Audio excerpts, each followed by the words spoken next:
प्रजा. कलम नव्हते, कायदा नव्हता, तरीही सुखी होती प्रजा. कारण सिंहासनावर होता माझा छत्रपती शिवाजी राजा. माझा छत्रपती शिवाजी राजा. छत्रपती शिवाजी महाराज की जय. भवानी. नमस्कार, मी श्रेया महादेव मुळीक, इयत्ता दुसरी, जिल्हा परिषद प्राथमिक शाळा रुई, तालुका परंडा, जिल्हा धाराशिव. माझ्या कथेचे नाव आहे धाडसी मातृत्वाचा बुरुज हिरकणी.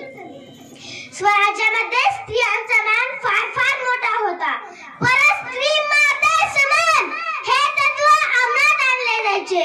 स्त्रीचा अपमान मुळीच खपवून घेतला जात नव्हता. स्त्रियांच्या सन्मानासाठी, संरक्षणासाठी शिवराय नेहमी दक्ष असायचे. छत्रपती शिवाजी महाराजांनी मराठी साम्राज्याच्या राजधानीसाठी किल्ले रायगड उभारला होता आणि त्याच रायगडावर 1674 साली महाराजांचा राज्याभिषेक सोहळा संपन्न झाला होता.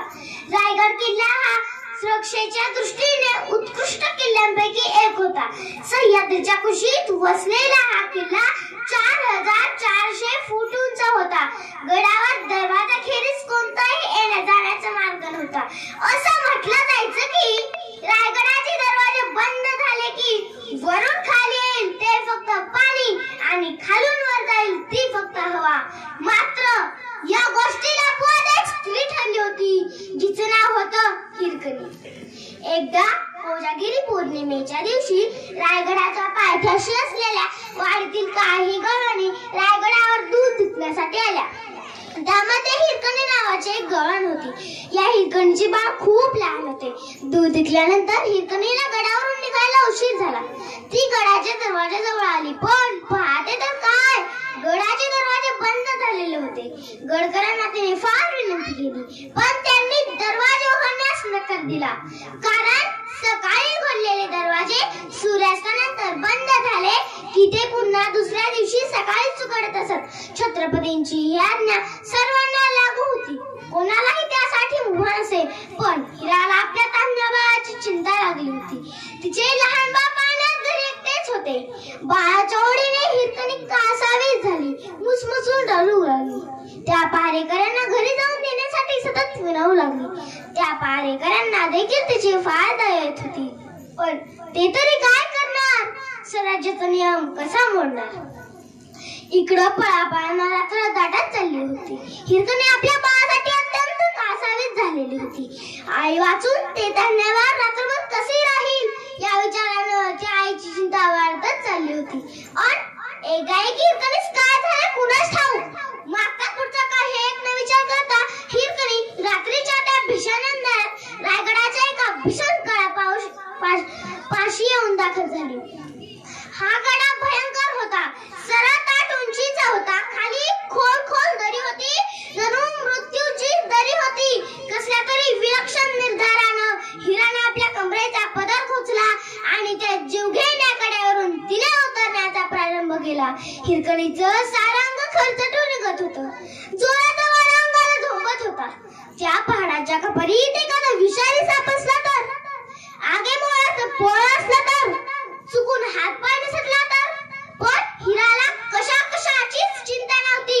तिला काळजी होती ती फक्त एकच, आणि ती तिच्या तांदुल्याची. अखेर जीवावरच धाडस करीत हिरकणी तो भयंकर कडा उतरून खाली गेली. खाली पोहोचेपर्यंत सभोवताच्या झाडाझुडपांमुळे अंगावर अनेक ठिकाणी ओरमळल्यामुळे रक्त आलेले होते. त्याच अवस्थेत गड उतरून ती आई आपल्या घरी परतली. घरी परतताच त्याने आपल्या बाळाला कुशीत घेतले. बाळाला पाहून त्या आईला जो आनंद झाला तो मात्र जखमांच्या वेदनेपेक्षा कितीतरी पटीने जास्त होता. ती माँ तिच्या बाळाला हृदयाला कवटाळून घेत होती. आईने जवळ घेताच ते बाळ खुदकन हसायला लागलं. रायगडाचा हा भीषण कडा म्हणजे जणू यमराजाची पाठच होती. मात्र हिरकणीने आपल्या बाळासाठी हे असामान्य धाडस केले. शिवरायांना ही वार्ता कळताच त्यांना हिरकणीचं मोठं कौतुक वाटलं.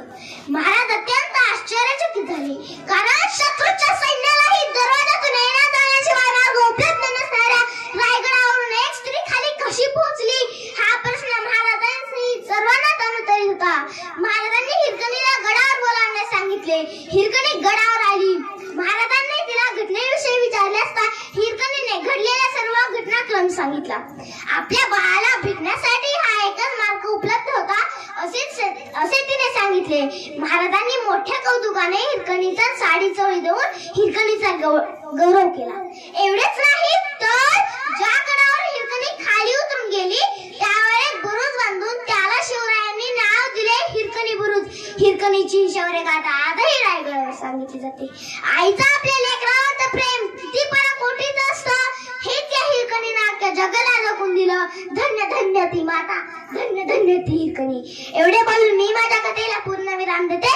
जय भवानी.